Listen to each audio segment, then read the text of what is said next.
that you cannot run your meetings the same way as you used to run them when you were in person.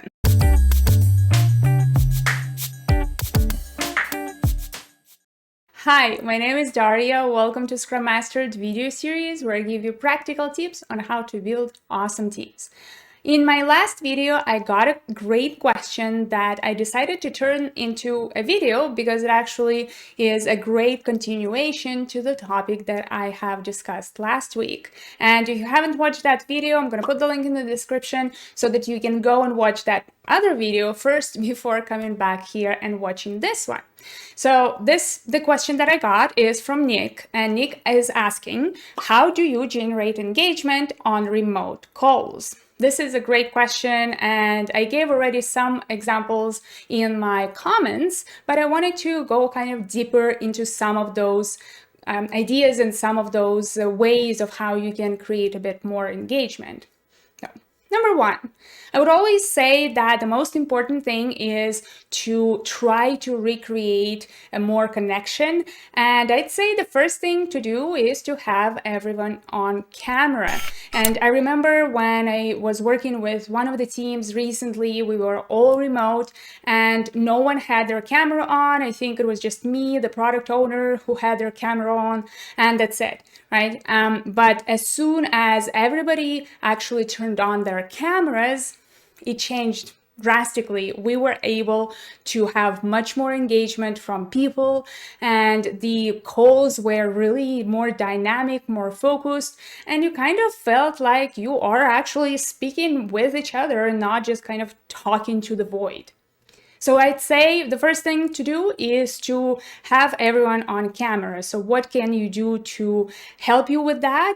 I'd say it always starts with someone. So if you are encouraging the camera on the calls, then be sure that you are always on camera. Also make others feel more comfortable that you don't always have to be all prepared, all makeup and hair and everything, but just be there. And that's what's more important.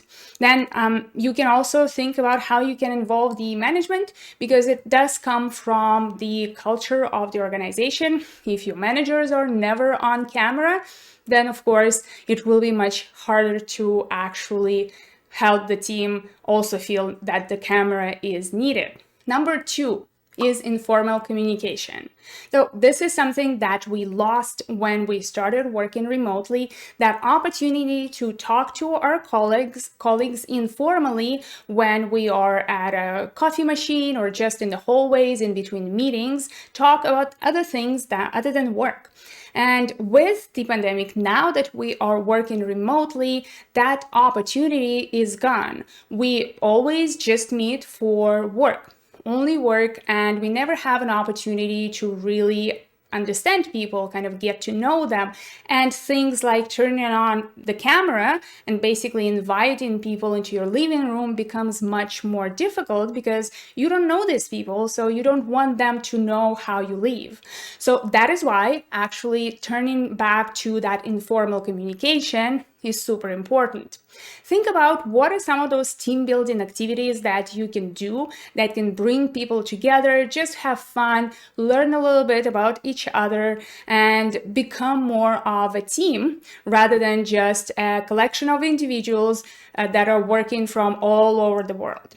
So some of the activities that you can do are simple icebreakers. You can do a game night or some drinks online or a coffee meeting with everyone where you don't talk about work. You can also actually create some time in front of the meeting, basically the first 10 or 5 or 10 minutes of the meeting that are dedicated to that informal communication, where you just chat about the weather or about what is happening, people showing their pets or their kids or something else that they are very proud of. So those are some of the things that you can do. Those are some of the things that can help you create that informal communication. And obviously, there are lots of different icebreakers that you can also run in remotely to help people feel much more connected with each other. Number three, Structure. This is something that I talked about in my previous video, where I talked about clear agenda, participants that actually know what they need to do in the meeting, as well as facilitation. So that is that facilitation piece. And in order to have facilitation, you need to have some structure in your meetings. Basically, what it means is that you cannot run your meetings the same way as you used to run them when you were in person. In person, everybody's sitting at the same table. It is easy to read visual cues, see if someone has questions, if someone's happy, unhappy, agrees, disagrees. All of those things are important. But right now, you can't really see that even if everybody is on camera. So instead, you need to make sure that you give people an opportunity to share their opinions in a more structured way. If you ask a question into the void, basically into a call of, say, 10 people, and no one replies, this is because you're trying to run it as an in-person meeting, and it doesn't work that way. So instead, I definitely encourage everyone to have some kind of structure in their meetings. Basically, have some exercises collected, some things that can actually drive the conversation. And some of the important rules would be, don't have an open conversation with a group of 6 or more people, because at this number of people, it becomes kind of more difficult to engage everyone, and instead have smaller groups, pairs, or groups of 3, or if you are working on a specific problem, then you can have kind of bigger groups, 4 or 5, but always break people up if there needs to be a discussion, and allow everyone to think as well. Sometimes actually just asking a question, when we are in person, it kind of is easier sometimes to come up with the response because we can see each other. But when we are online, because we're just kind of staring into our screen the whole day, it becomes a bit more difficult to concentrate. And I think giving people that extra time to think about a question actually helps, right? So if you're asking a question, kind of give everyone a minute to collect their thoughts and then launch the discussion. So this is something that I definitely encourage everyone to do, is to have a structure. And if you are looking for ways of how you can run some of those meetings, discussions, workshops, then I have lots of great guides in my store. And if there's a particular topic that you're interested in facilitating, then you can actually find a guide for it. Or you can reuse some of the exercises from the guides for other topics in what you're doing. So there are lots of things that you can find right now. And if you don't see a topic that you think should be there, definitely reach out, share a comment down below to kind of tell me what are some of the other guides that can be helpful.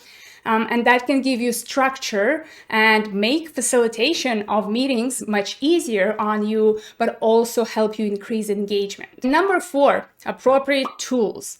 So right now, everybody is using some kind of a tool to connect to each other, whether it's a Zoom or Microsoft Teams.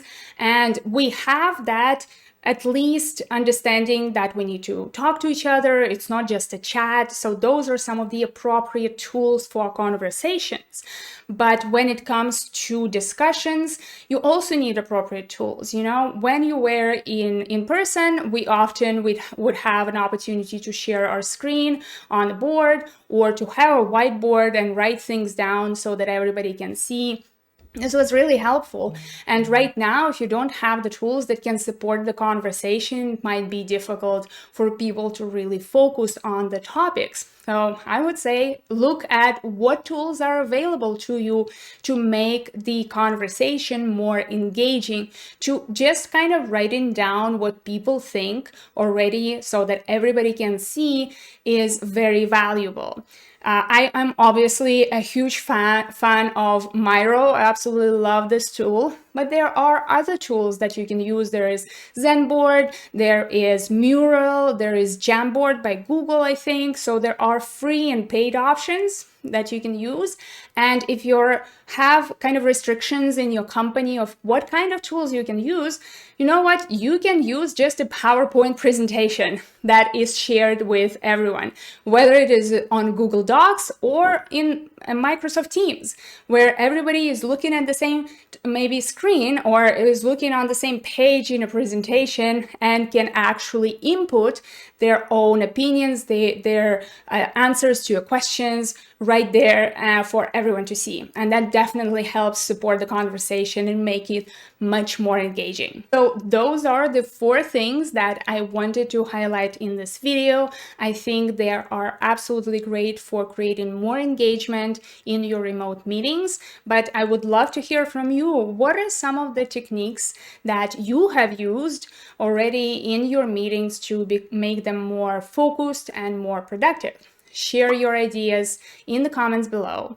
And I hope that this can help others to also learn something new, add it to their toolbox, and make the next meeting much more engaging and valuable.